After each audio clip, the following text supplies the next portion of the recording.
Hey guys, in this video I'm going to talk a little bit about starting a studio. So I'm Daniel Norton, photographer here in New York. I make videos like this about business, about technique, about philosophy. If you're interested in that kind of stuff, go ahead and subscribe and let's get to it. So this is a question that I get asked a lot. It's probably one of the biggest questions. Usually it's very specific, so I'm going to be a little bit I can't answer everybody's specific question, so I'm going to be kind of more open. This may be multiple videos. I do want to keep these daily videos short, so this might be part one. We'll see when we get to the end. But the first thing I think that you need to, a lot of people come to me and they go, so how do you have a studio? Well, should I have a studio? So the question is, the first one, right, is should you have a studio? Do you need a studio? So I actually spent a decent part of my career without having a studio.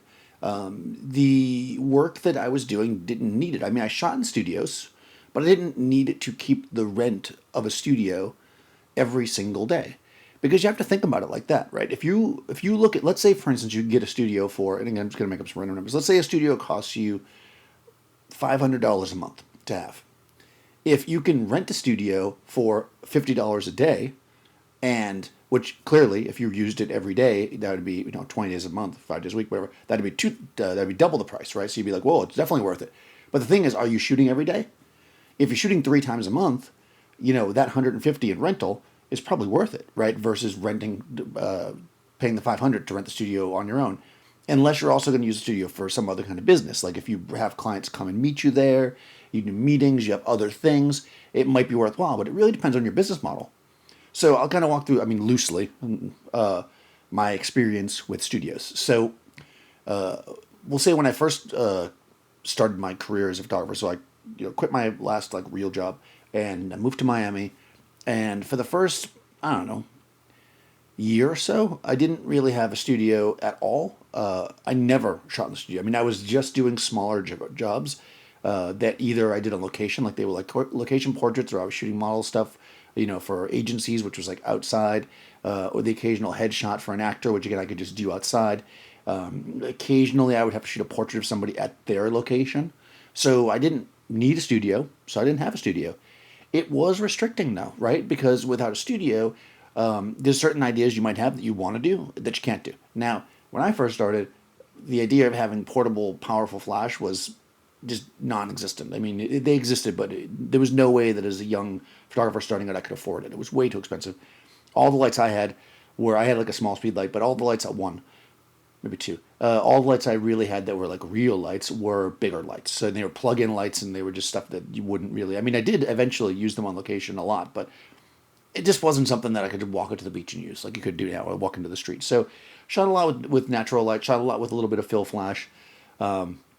Plus the style when I first started was this really big, airy, open stuff, especially when I moved to Florida. That's the style down there, right? It was all like kind of under the shade, letting the background blow out, or having a silk over their head. So shooting inside really wasn't something that I needed to do.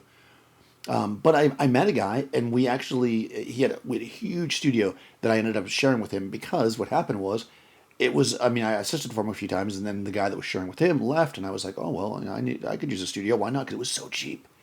Can't remember exactly how much it was, but it was very cheap, and it was in. I mean, I don't know if anybody's from the Miami area, but it was in like Hialeah, which is like kind of in Miami proper. It wasn't like a good ideal spot for a photo studio, so it wasn't like on South Beach, right? But it was super cheap, and it was actually a warehouse. It actually had a 3-car garage area. You could drive into it. Plus, it was a whole separate section. I mean, it was amazing. We had a dark room. I mean, it was awesome.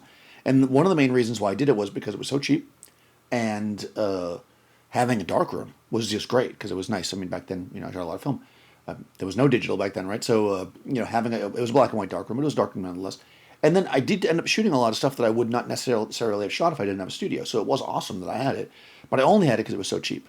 After a while, it became just like a burden, though. Like for both of us, like he wasn't doing as much work as he had been in the past, and a lot of his work was location work. And then I wasn't really using it except for to do tests occasionally. I'd bring a model in there, but like that was paying me, but they weren't paying me anymore because I was in a studio.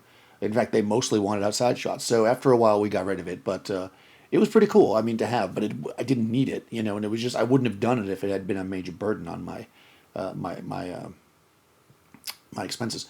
When I came to New York, so then I went back to shooting. Basically, I had an apartment on South Beach, and I had like one room that was designated as like my studio room. So I would, because I did a lot of beauty stuff, so I would do all the beauty stuff, that was like smaller projects or for models there.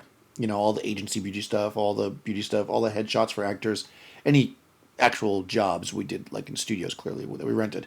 But I had a room, set aside in my apartment, and that worked totally fine. I mean, it was fun. I mean, I don't necessarily like the idea of like random people just walking into my house, but the apartment was set up in such a way that, I mean, granted you could get into the kitchen and stuff, but like there was like a separation between what I called the living space and like the space that was there.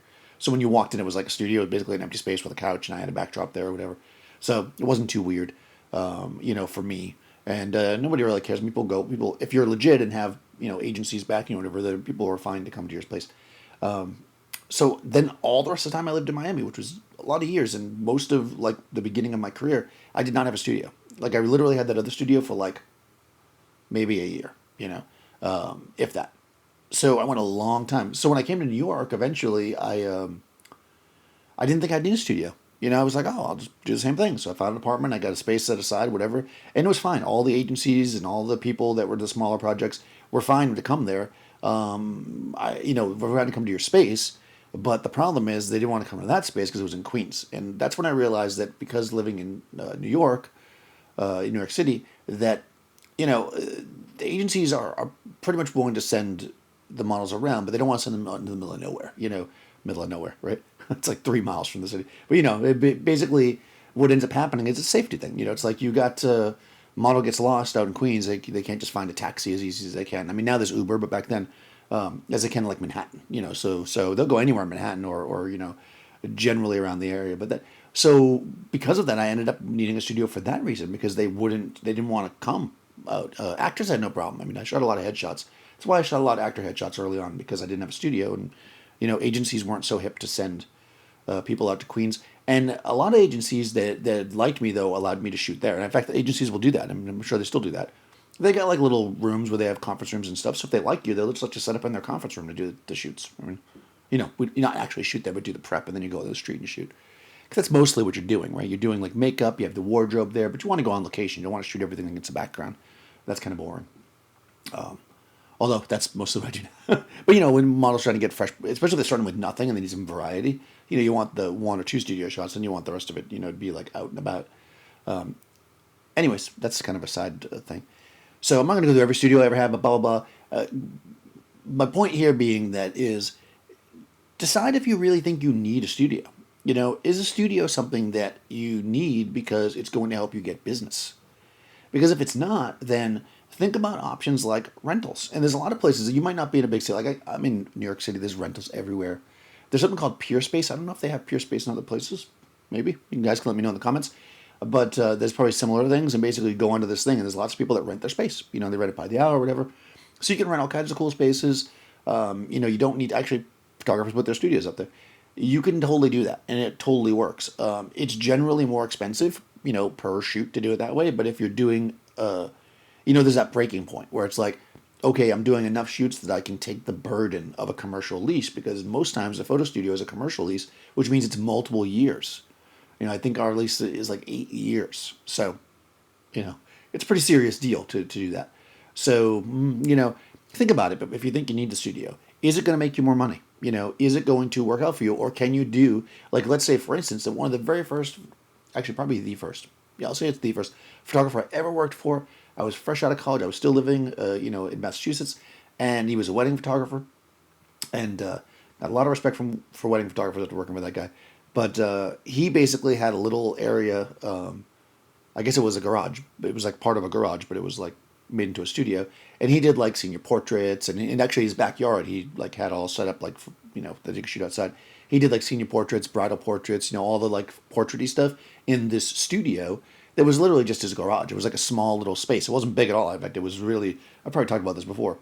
Like he literally had like a more or less a permanent setup in there that he left those lights set up, in like the kind of the classic portrait fashions that he would just move around.